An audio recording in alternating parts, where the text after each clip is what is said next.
What's up? This is Jordan Gray from Half Lit and DopelivenTV. Hey, this your boy Don Ritchie representing the Midwest 219 Stand Up. Hey, what's up, y'all? It's Lamar Tate. This is your girl, Monifa. Hey, what up? It's your man Dave Hollister from Blackstreet. You know what this is right here. This Trigger Tretch in the building. Hey, what's up, y'all? This is your boy Jason Weaver. And whenever I'm back home in the Chi, I'm checking out Dope Living TV. Hey, it's your girl, Adina Howard, and you're watching Dope Living TV, live with Greg Gray and the crew.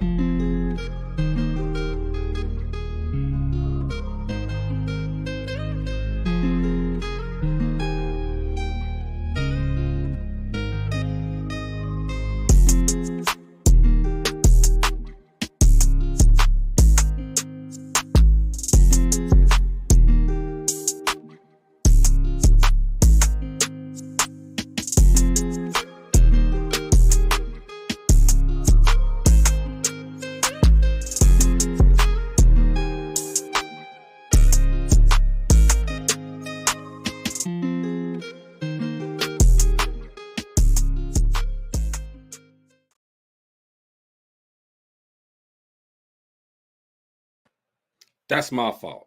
I should have been ready, prepared. But see, I was having a good time talking to our special guest today. Okay. Welcome to Dope Living TV, y'all. Y'all know who this is. It's Greg Gray, Dope Living TV. Look, the views that are expressed on this Dope Living TV Live are not necessarily the views of Dope Living TV or its affiliates. Having said that, man, it is a Friday. I know y'all not used to seeing us on Friday, but I know y'all going to be there for us anyway. So we appreciate you guys always for tuning in and hanging out with us and, making us what we are today. Today on the show, though, man, we got a special. Y'all saw all of those people at the beginning saying, "Hey, what's up? It's Greg. Watching Dope Living TV Live, this and that." Okay, Rom Lawrell. I'm gonna get him to do one for us too. All right, he got to do one for us and put him on the roster up there, saying what's up. Okay, hey, anyway, let's get started. All right, Mo, what's up, dog? What's happening? It's good. What's up, bro? It's good. Friday. Actually, Friday. That's right. Yes, sir. Yes, sir. Yeah, I'm not used to being here on Friday. Usually, I got the babies running around behind me and everything. But Yeah. Marcy, what's up? Hey, it's Friday. Friday. Woo, Get out of here with that yay shit, man. We ain't got what you say? Get out of here with the Friday shit. Friday. Get out of here. Anyway, man, we got a special guest today. Mm-hmm. All right. This man is a R&B singer. He's a songwriter. He's in the industry. He's doing his thing, okay? And he's got a story to tell. He's had a fantastic journey. It's been some bumps and bruises, all right? But the man is here, and he's doing it unapologetically his way. And that's what we love, man. We got to do it our way, because if we don't do it our way, it's going to be fucked up. There we go. I'm sorry. There we go. Yeah, you already know it's gonna be one, all right? It's Friday. Hey man, y'all cut that Friday shit out, dude. Look, Friday. I'm sorry, Friday. Let's bring my man's on, okay? And right. Hey, guess what, y'all? We premiering a video today too. Ooh. Okay. Right. And we're gonna play it in its entirety. Y'all know we don't play nothing in its entirety. Yeah, right. Period. But anyway, that's good. I want to hear it. Let's bring my man on. This is Rom Lawrell. What's going on? Hey, Rom. All right, get off of that mute. Get off of that mute. You muted. Unmute yourself. Oh, how y'all doing, everybody? Good. We're good. I'm excited to be on. What's going on, man? Okay. I'm doing pretty good. Just been a busy week with music videos, studio, writing, promoting, a whole bunch of stuff. But I'm here and I'm ready. Hey, man, we're ready. This man. Now, Ron, where you from, man? I'm from Chicago, Illinois, on the south side of Chicago. Okay. Over east. South side. Where you living at now? I live in LA now. So I moved to LA maybe like 8 years ago. Okay. From Chicago. I just packed up one day. I called my mom like, Ma, I just bought a plane ticket to LA and I'm moving in 3 months. And then I just moved. Wow. So had you ever been out there? No, I had never been to LA. I just had a few friends that lived here. And I was just like, I'm moving out here. I'll figure it out. And then it just so happened that I figured it out. It was a blessing. Usually most people can't like move somewhere without any plan. All right. but I figured it out. Ron, It sounds like you had a about little built-in family there. talk about that though, man, because like you just said, a lot of people they make that move and they go someplace else and it ain't good. You know, it's bad. They don't ever plan it right. Talk about that. Yeah, in my age now, I would definitely say have a plan before you move somewhere. But for me, I was just like I had always wanted to move to LA because when you hear LA, you think of the opportunities, the music industry, the acting industry. Like you can find so many opportunities here. So I just said that I'm gonna try. I'm an Aries, so I do a lot of things like just full force. I just go without thinking about it. That explains. And yeah, it was really hard at first, but I figured it out. My parents even ended up like saying like we see you working hard, so we're gonna try to help you as much as possible. But at the end of the day, I don't have like super wealthy parents. Like my parents were 16 and 18 when they had me, so my mom was like figuring out her life too. But I just said, hey, I'm 20, what was it, like 23? Yeah, I was like 23, 24, and I was, working at a movie theater, not doing any music, not doing anything that I really wanted to do. So I was just like, yeah, I'll transfer my job. I was able to get a transfer, and the movie theater wasn't paying much. So I had to really hustle, and I did a lot of background work. I did a lot of acting work. I did, anything that I could find to like make money. I did it when it came to like entertainment, music, or acting. Like, and it just so happened to work out. That's what's up, man. Yeah. So when you started this journey, man, what made you want to do this? What started you? What made you want to say, I want to be a singer, I want to be an entertainer? Okay, so as long as I can remember, maybe like when I was 3 or 4, my dad was he was like a sports guy, but he also really loved music. Mm-hmm. He was in like a singing group when he was young, and he had this song, and he would like go out and perform it. So he instilled that into me. The first time I remember though that I really wanted to be an entertainer is when he showed me Purple Rain, and I saw Prince. And the music to me, it just like opened my mind to like new possibilities and like something that I couldn't even understand or comprehend at the time.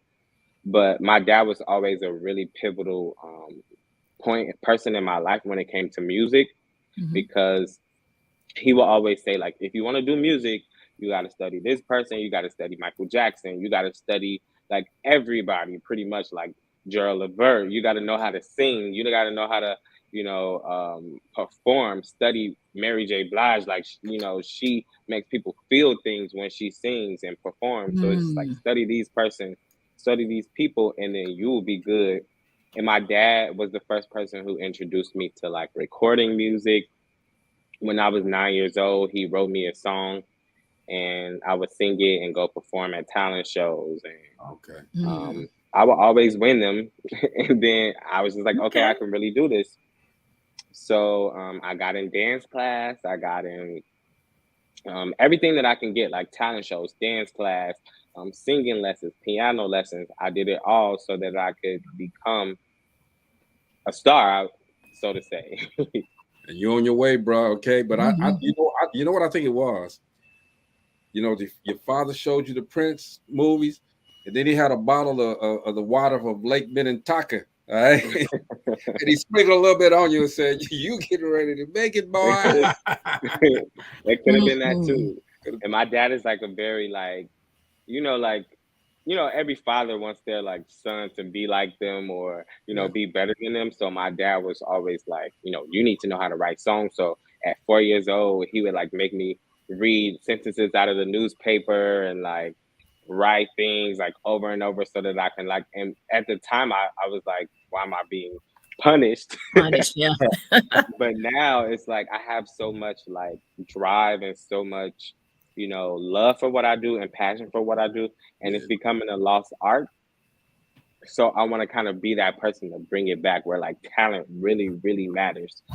So I'll see that question. I got a statement too. I like what you're saying. You did. You play an instrument. You play, you sing, and you dance. And a lot of entertainers don't do that. they're just a singer or just a dancer or a Mhm. musician playing an instrument, and you're well rounded with that. You name some people that you were told to listen to and study if you wanted to go into music. Were there others that truly inspired you? Because you're more of a rhythm and blues. Am I correct with Mhm. that? And that's a little unheard of for the younger age. They're more into the rap and things of that nature. What really made you go into that genre? Yeah, so my dad and my mom, they grew up, they were teenagers in the 90s. So the Okay. 90s was a huge part of like my upbringing and what I would listen to on the radio when they Mhm. would play things at home, like Michael Jackson, Janet Jackson, even though that was like, 80s, 90s. Mhm. But like Whitney Houston, they always told me to like, yes, you can listen to like what's new, but still listen to those old people. Still listen to Yeah. like El DeBarge. Like my dad would play El DeBarge a lot. Yeah. He would play Luther Vandross a lot. He would Yeah. play, like a lot of these songs, and he would be like, "Hey, try to learn this song right here." And then, Hmm. um, and I just like would learn it, even though I didn't want to, because of course I was listening to the new age stuff. Like, and I really started paying attention to music in the 2000s. So it was like Mhm. Destiny's Child, Britney Spears, Justin Timberlake, Usher. That's when I really started like really like deciding I wanted to do music. Mhm. So Missy Elliott was a big influence too, because she Hmm. was somebody who she was just always herself. And people would say, "Oh, she's too dark skinned, she's too fat, she's too this, she's too that." But one Wow. thing you could never take away from her is her talent, She's a hit, her right? production, Right. her Yeah. production ability, her songwriting ability, the music videos, like even the album. She was very successful being herself. So that was one person that I really look up to, still to this day.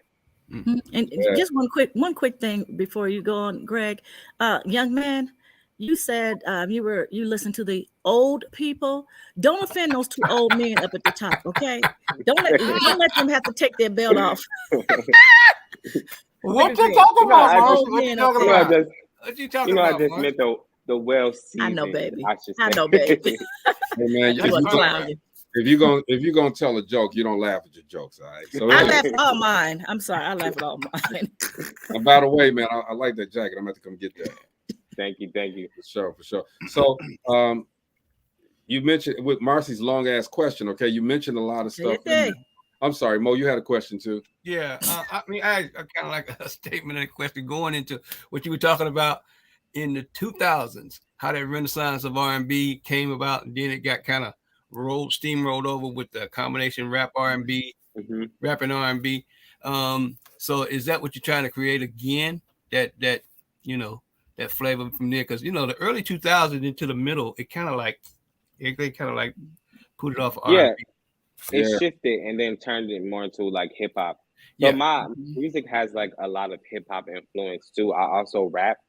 Mm. So you'll hear me sometimes. I'll come out with rap music too, just to get some rap fans and get the rap buzz. Because one thing that I will say that I do is study music, and I see where music goes, and I Mm-hmm. know where it's going. But now I feel like people are wanting more of that feeling back from R&B and that feeling back from music, period. So I think mixing my point of view is mixing the Mm. two creates a really nice like mesh of Yeah. you know R&B, soul, and hip hop, Mm-hmm. and pop Mhm. too, because I have a lot of pop inspired Like, melodies and stuff in mhm. my songs too. Just because you want it to be catchy and you want people to listen to it. For And that sure. brings all the different age groups in as well. Right. Yeah. Hmm. So I know you are you categorizing yourself as an R&B artist, or what genre of music do you categorize yourself with? I would categorize myself as a pop artist. There you go. Yeah, Yeah. because Michael Jackson. I look up to like Michael Jackson, Missy Elliott, and Beyonce. So those three are like considered pop artists. But Beyonce does R&B, Michael Jackson does. Typically, his music was R&B too. It was just very popular, so it was considered pop music. So no Prince. Prince too, but I love Prince's his musicianship, like he's yeah, I get it. Yeah. But that's cool. So I mean, so you're you pop, your R&B, your hip hop. What the state of the music right now, industry right now? What do you think of it? Okay, because a lot of people are signing these quick little deals, and the label pushes them out, takes their money, and then they drop them. Okay, what do you think needs to be changed in the music industry? I think real talent and like artist development needs to be brought back. Yeah. Because these days anybody could just make a song and it goes viral. And it's always the people who don't have the talent that are going viral. You know? Come on, all right. So yeah. And don't get me wrong, music is music, whatever. Like music is supposed to make people feel something. So if you feel something from that artist that's going viral, then so be it. But I do know that artist development and like artists who really, really care about the craft and artists who really have studied and who really, you know, they spend hours at rehearsal. And like I'm that kind of artist. Like I'll be in 4 hours of rehearsal, then go right to the studio and then come home and do like 10 TikTok videos. So it's kind of like I know that that's not really important anymore, but I feel like to be a great, I don't just want to be like a popcorn artist or an artist that just, you know, comes and goes. I want stability and I want to stay here for a while and I want to be able to tour until I'm 70, you know, like until I want to say I don't want to tour anymore, you know. Okay. So I think that's what's missing from the industry is the artist development and the real like crafting an artist to be a legend. So what do you think? What do you think about this K-pop movement, man? You know, tell the truth. Now we talk before you say anything. Yeah. We talk beforehand, okay? I'm needing you to just be clean with everything, all right? Okay. So with K-pop, but when I first discovered K-pop, I felt kind of a appropriation sort of thing. I felt like, okay, I don't really like this because it's like they're stealing the formula that we create to, you know, be successful. That part. But at the same time, I've seen like a lot of documentaries. I've seen like, for instance, a group that I really like that's K-pop is Blackpink. They're like one of the biggest like K-pop groups. I saw their documentary on Netflix and they have been training since they were like 11 and 12. So it's like they've gone through that process and they were saying how it started with like 7 or 8 of them and now it's just 4. And a lot of those groups, they train for 10 years and never even come out. So it's like, I appreciate the respect for the craft and I appreciate how polished they always are. And even though it's our formula, they study it and appreciate it in a way, you know? I'm gonna give you that, okay? But you know, my son and I, we watch and we look at these K-pop. You know, number one, they are army of people, okay? It's always army. Yeah. But they synchronize so well, though. You know, they're moving so well and synchronized. But I like the fact that they do that. But thing is, why can't let us have ours, man? Okay, you know, give us ours. We started this. Well, that's the thing. We started it, but we let people take it because we stopped having value for what we've started. You know, we've started a lot of stuff. Every genre, almost every genre. Yeah. EDM, pop, rock, disco, like country, R&B, but it's just like, and we let them in. Yeah, we let them in, and you say, and then we stop caring about it. It's just like, oh, we'll just let them have it. Take it for granted. No, yeah. So it's like we have to also take that responsibility to say, like, no, this is ours. We need to craft this and gatekeep this the right way, you know.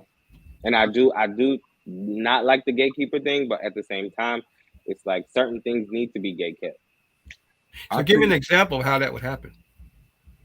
I feel like we need to own our stuff more. Like, of course, times are changing where like independent artists are starting to learn more about owning your own music, owning your own businesses, and owning, like, you can't just do music. You have to be able to be brandable and have deals as well. So it's like, I understand how our past artists, they weren't able to do that because this is like the first generation that's ever been even taught these things.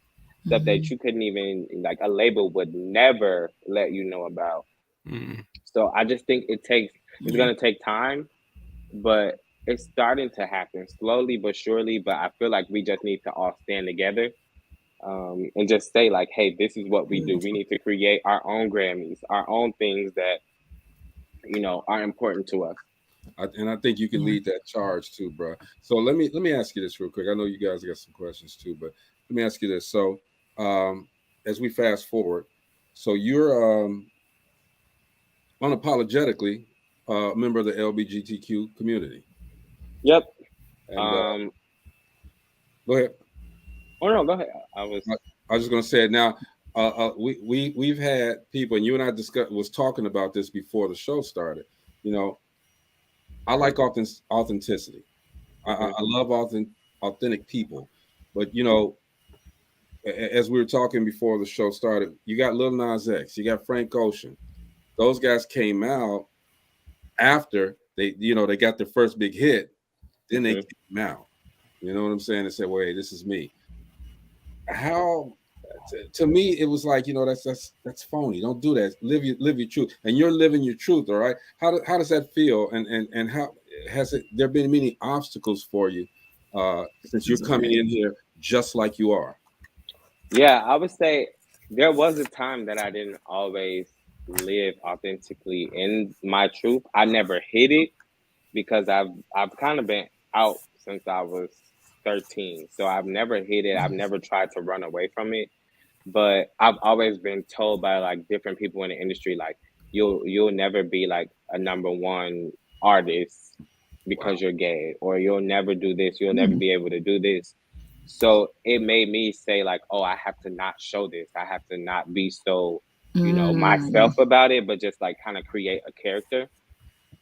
And then I noticed that a lot of people, they would like the stuff that I, you know, would release, but nothing would stick because I wasn't really, like, being truly authentic to myself.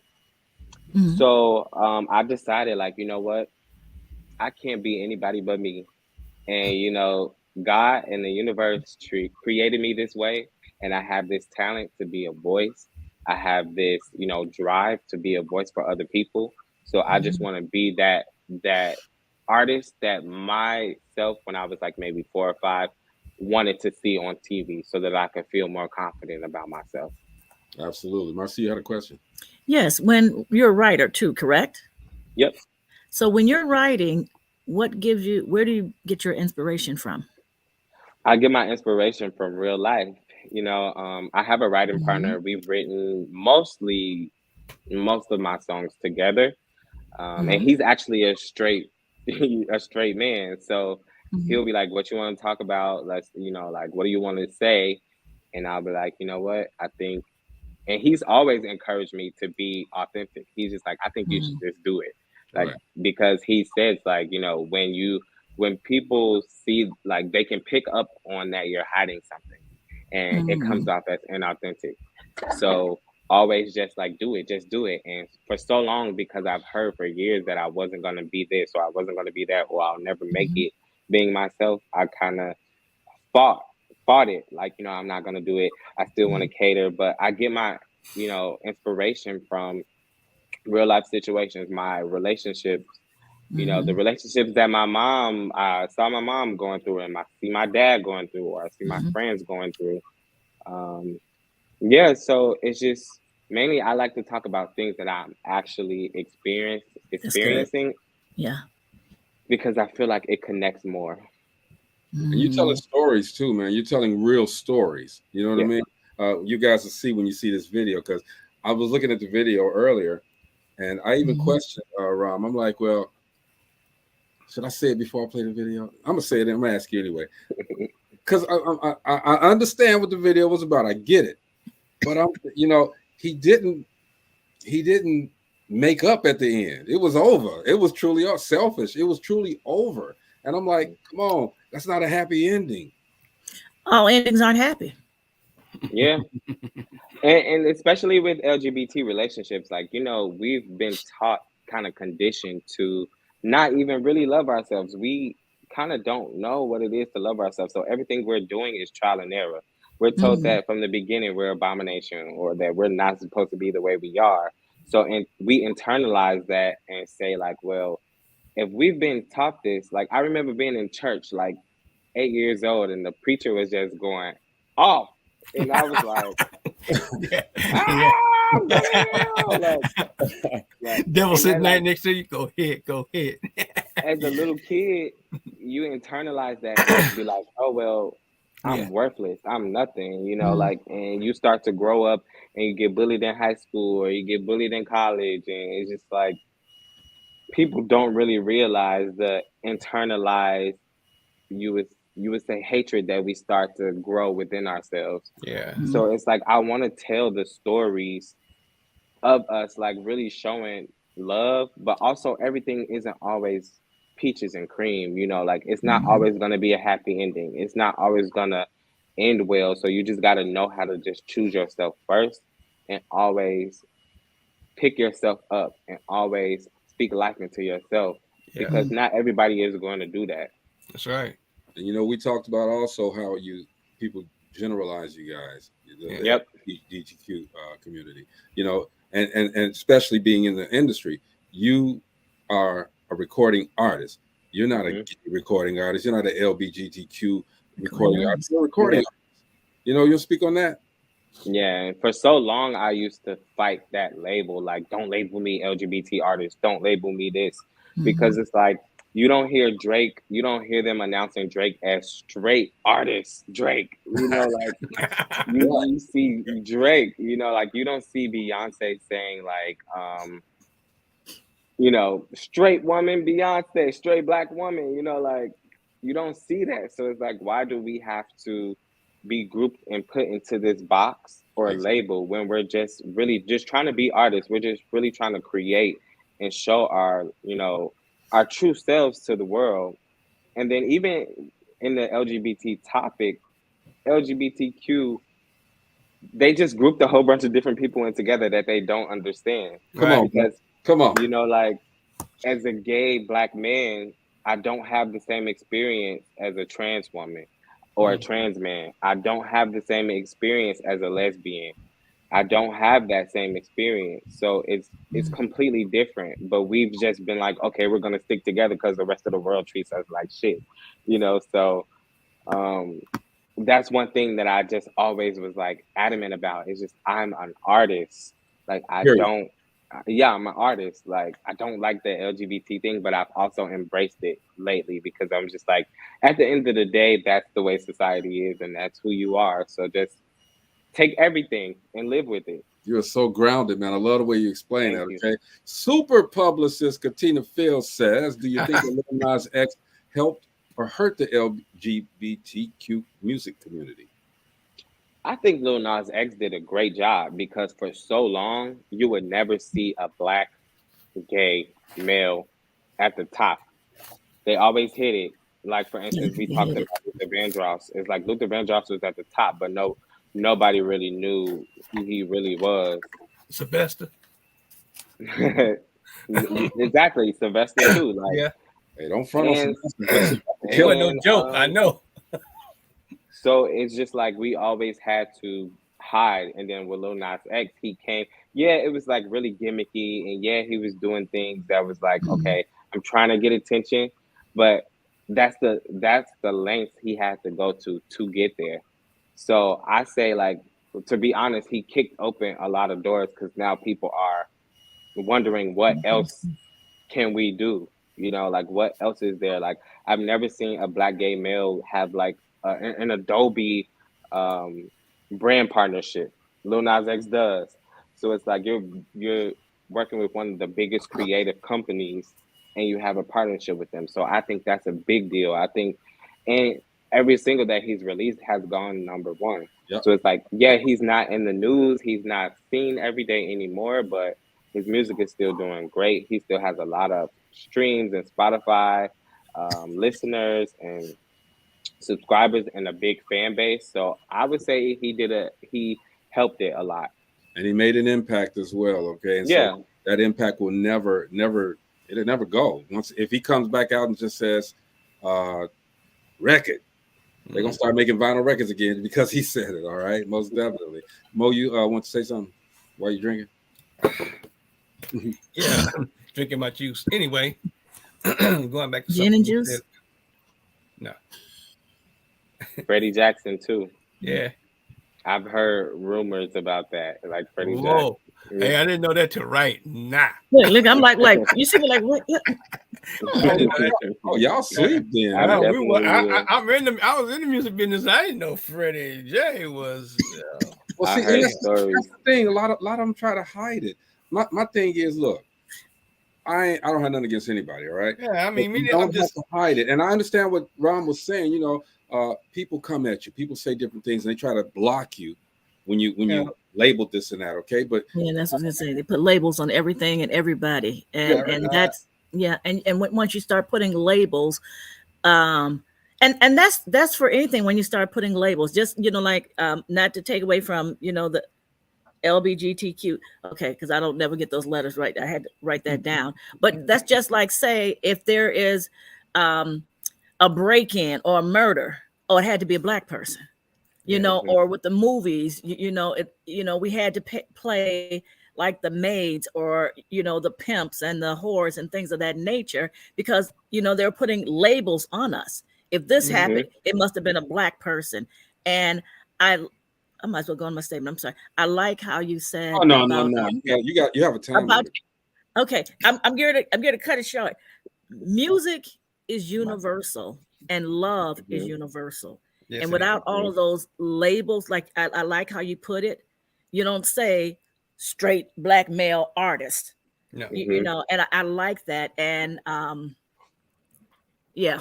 Because people will label you and just be like, oh, well, he must be like this. And so I'm not going to, because, that's bringing this into, you never know who's who and who's what.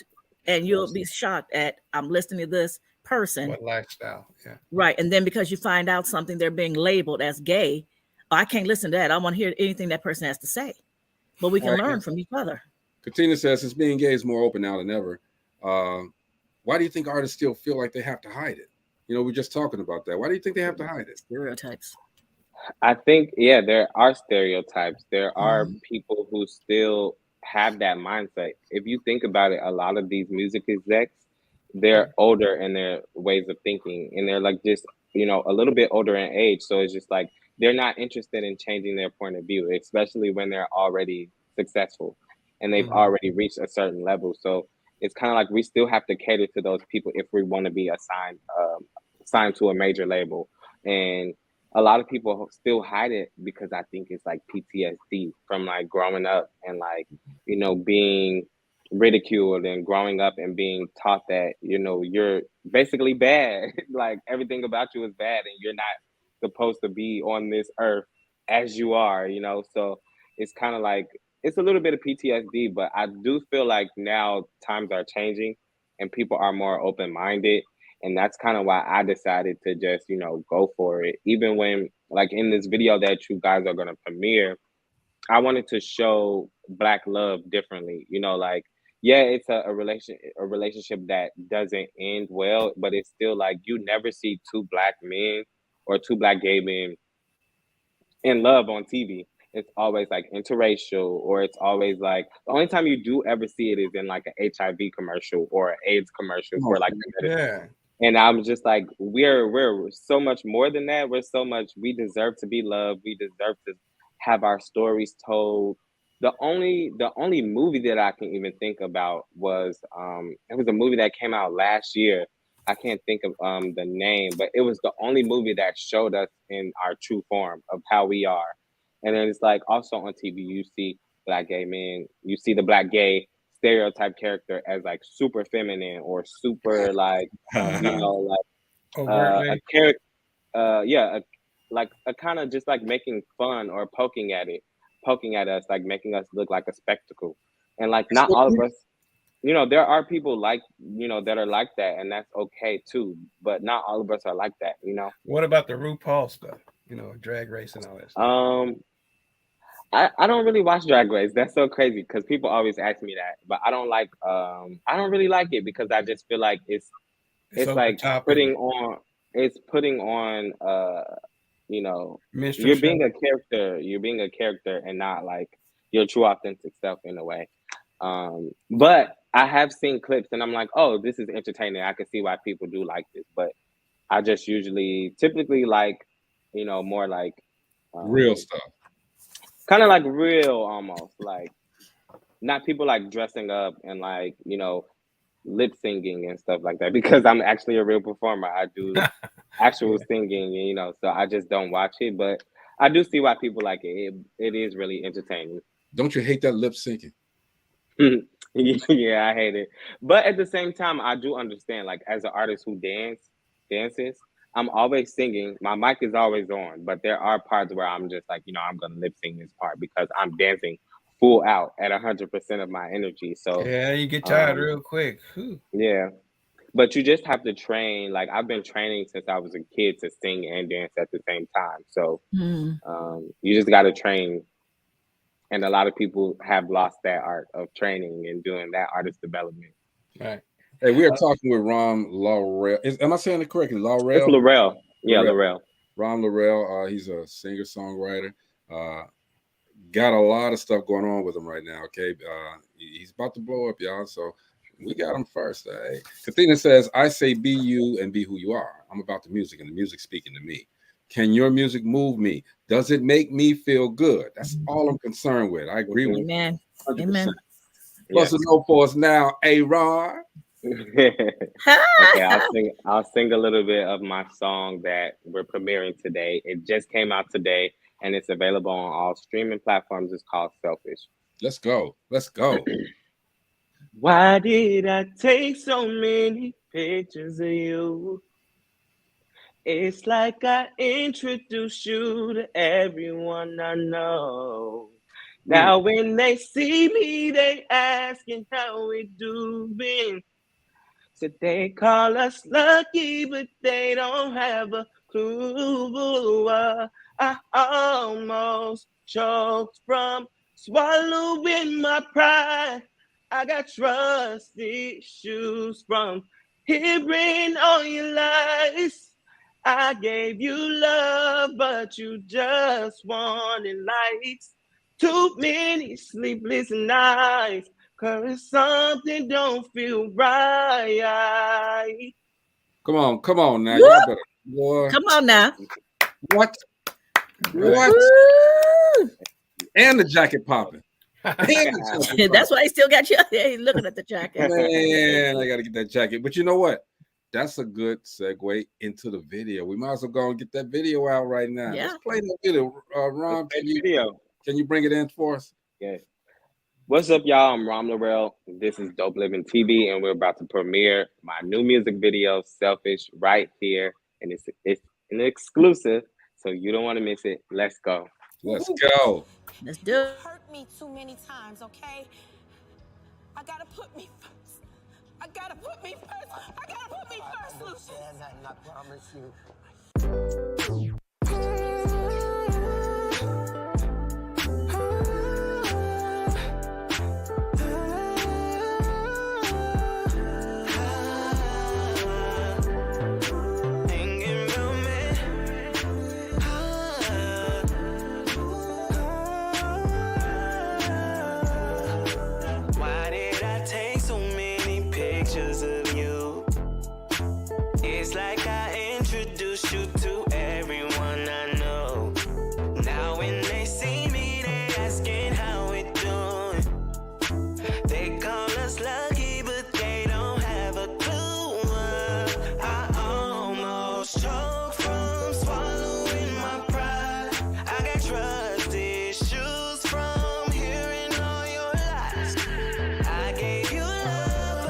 Just want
Love doesn't hurt.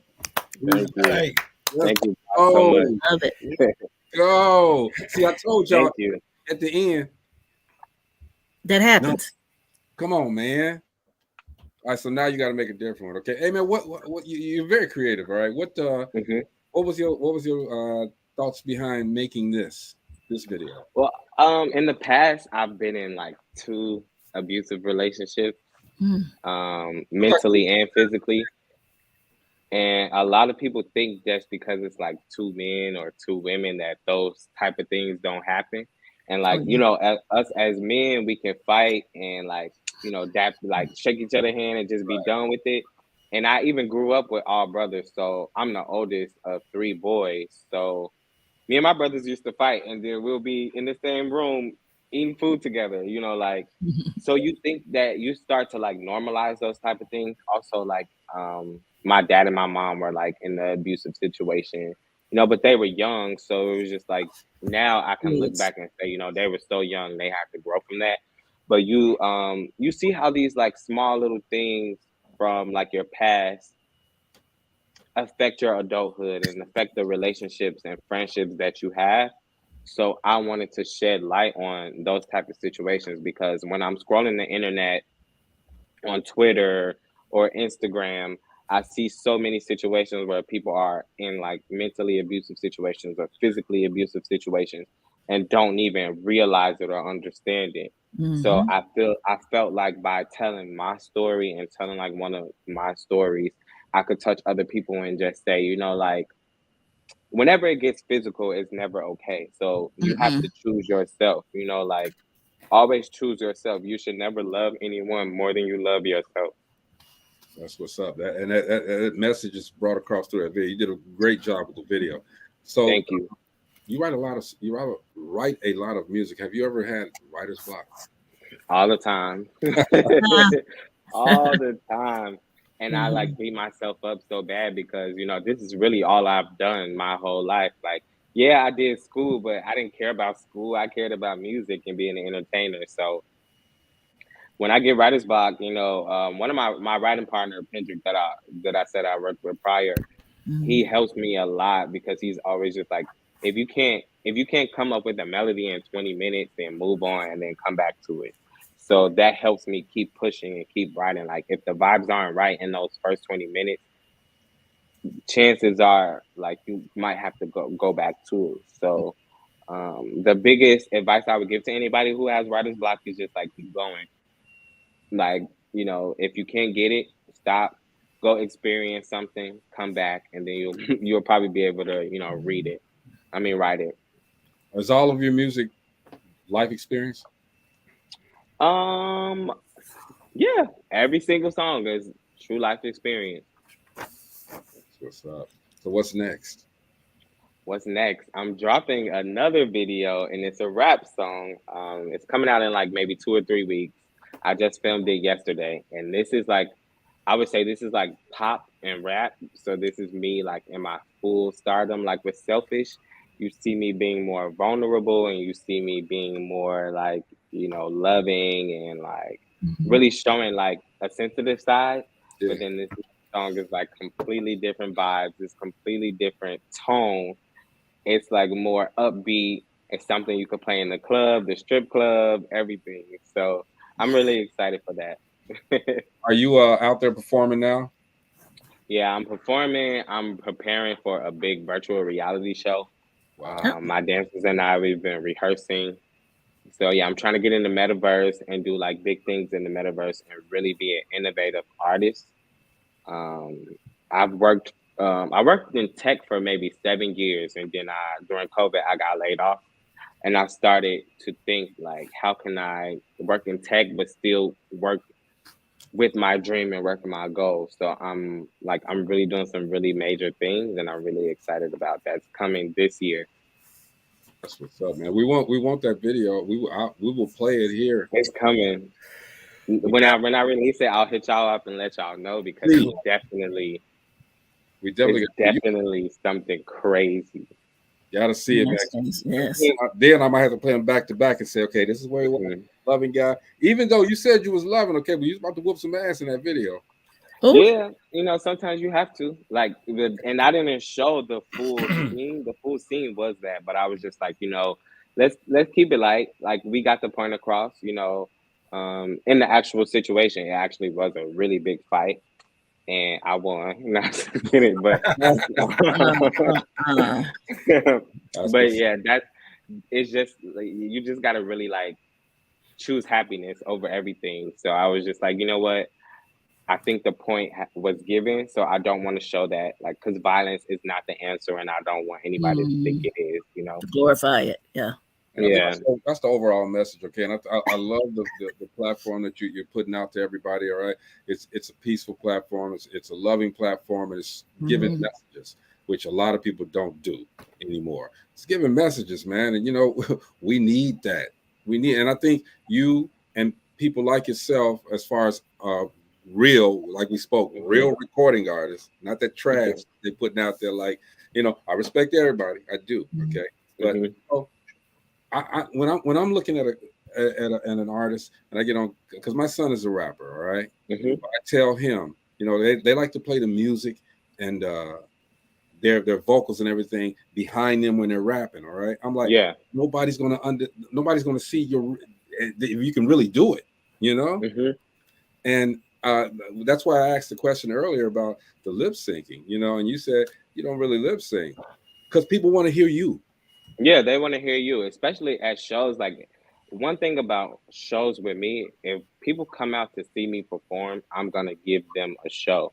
I'm not gonna half step it. I'm not just gonna be like, oh, I'm performing, like I'm gonna give you choreography. I'm gonna give real vocals. I'm gonna give a live instrumentation, a live, a real show, as if I'm already on tour, because that's what I'm trying to do, so I'm really big on manifesting the life that you want. So every time that I perform, I show up and I show out. I never not have dancers, even though I can do a show on my own, like without the background dancers and without, like, I just feel like that's a part of, like, did you ever see Michael Jackson without background dancers? Do you see Beyonce without background dancers? No. So it's just like, he had that's 4 behind him too. Yeah, that's what I'm saying. So I usually have 4 or 2. Like, I never do too much because, I want people to still see me. But yeah, I just take the art of performing really seriously. So I think like the lip singing thing is cool, like if you have to do it. But I always say, have some stuff where, like, have your tracks where you have like your verses blank, so you can actually connect to the audience with those verses. And then the chorus or the hook can be there, and you can speak over the chorus. Yeah, that's what we did. Shout out to Bobby Brown. That's another big influence, because my dad was like the biggest New Edition Bobby Brown fan. Wow. And I say that I laugh behind it, okay, because Bobby done lost a little bit of his gusto. You know what I'm saying? But Bobby came out there. Woo! He came out there and he sang. Whether he missed the note, he don't care. And then he danced. He was a true entertainer, a performer. I cannot wait, Ron, to see you perform, bro. I cannot wait. When are you coming back to Chicago? See, I don't get back to Chicago often because I just be like, it's too much stuff going on, and I don't want to, like, unless it's like an opportunity or I go see my family or like a show or something, I book a show. And then even when I do book a show, I'm only there for like 2 days and then I'm out. Well, that's what I meant, for a show. When are you coming back to perform? I don't have any shows lined up in Chicago right now, but LA, I have a lot. So I'll post those so you can see them. And then the next time I do, next time I do come to Chicago and I have a show, I'll invite you out. Oh, you can invite me to LA too. I think I go. Another good spot for you would be Austin, Texas. Okay. That'd be a good spot. The community's big there. Katina says Yes, soon. we're working on it. We're working on it. You got that, I'm telling you, man. And shout out to Katina Field. You got the best. I wouldn't be where I'm at today if it wasn't for Katina. Seriously. Yeah, Katina's been doing her thing. I appreciate her so much. It's always a humbling experience. Always something new that I'm learning. So yeah, I'm excited for everything that's to come, for sure. Most definitely. And we're excited as well, man. Go ahead, Marcia. You know, Rom, you've mentioned several people that you were influenced by. If you could pick one person no longer living, Okay. and one person now living that's alive to be able to sing with and perform with, who would those two people be? Male or female? One alive and one no longer with us. Now keep it 100. That's a good question. Rom, keep it 100 because before you know the show, you heard me singing a little bit too. So I'm just throwing that out. Okay. We already know it's not him, but that's a good question. I would say it would be a dream to perform with Michael Jackson. Okay.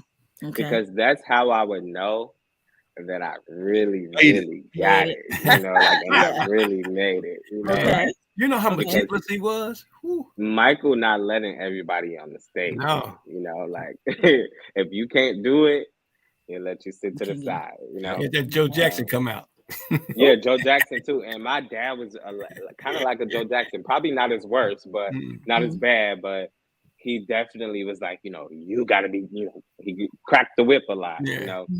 So who living So, would you? Living, I would definitely say Beyonce. I knew he was gonna say it. Beyonce put everything into her shows. Okay. Yeah. Everything. It's like almost a tie between Missy Elliott and Beyonce. Missy Elliott is Missy Elliott hot on them. She's tight on them videos. I don't know about she's still into a lot of stage. She's still killing it on the stage. Yeah. Right. I mean, Beyonce on stage, boy, look.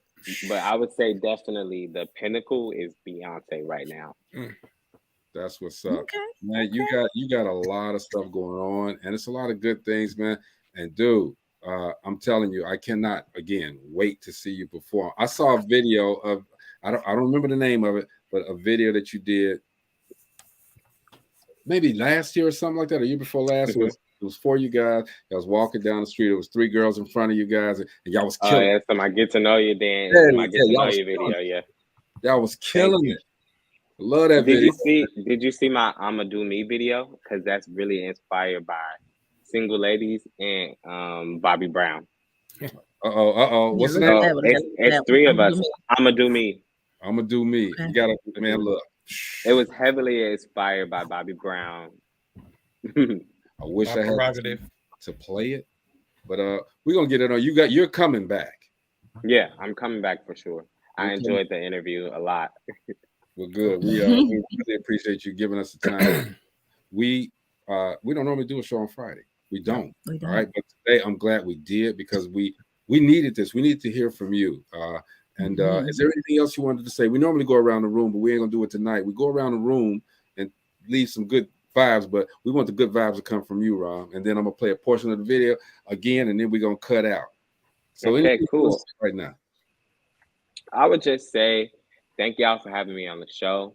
Anybody who's watching, make sure y'all stream Selfish on all streaming platforms: Spotify, Apple Music, Tidal, Deezer, whatever you got, it's on there. Thank you for the continued support.